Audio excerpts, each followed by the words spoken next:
تمہارا دل بہت قیمتی ہے، کوشش کرو اس کے اندر وہی رہے جو رہنے کے قابل ہو۔ جو انسان کسی برتن میں کھا کر اس کو اچھی طرح صاف کر لے تو برتن اس کے لیے دعائے مغفرت کرتا رہتا ہے۔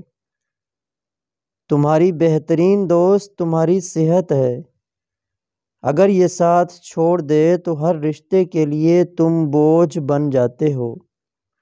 اللہ پاک سب کو بہترین صحت عطا فرمائے۔ جب گھر میں رزق کی تنگی محسوس ہو تو اپنی بیٹیوں اور بہنوں اور گھر میں رہنے والے کو محبت سے دعوت پر بلاؤ۔ وہ سوچیں جو تمہیں بے سکون کرتی ہیں ان کو سوچنا چھوڑ دیں۔ کسی کے منہ پر بے عزت کرنا اس کو قتل کرنے کے برابر ہے۔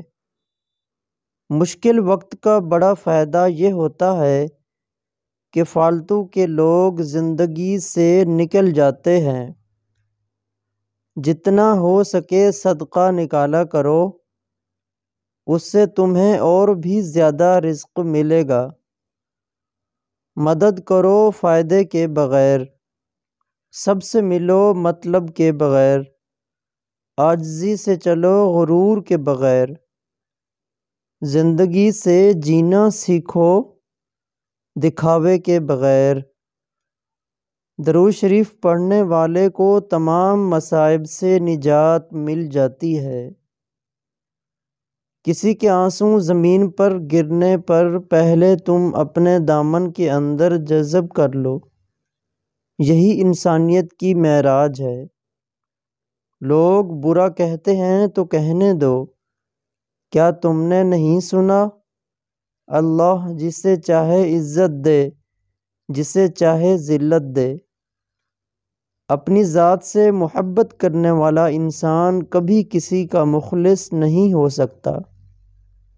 برتن اور ظرف چھوٹا ہو تو وہ زیادہ کسی چیز کو سنبھال نہیں سکتا، چھلک جاتا ہے، چاہے تقویٰ ہو، دولت ہو، شہرت ہو، علم ہو یا عزت ہو۔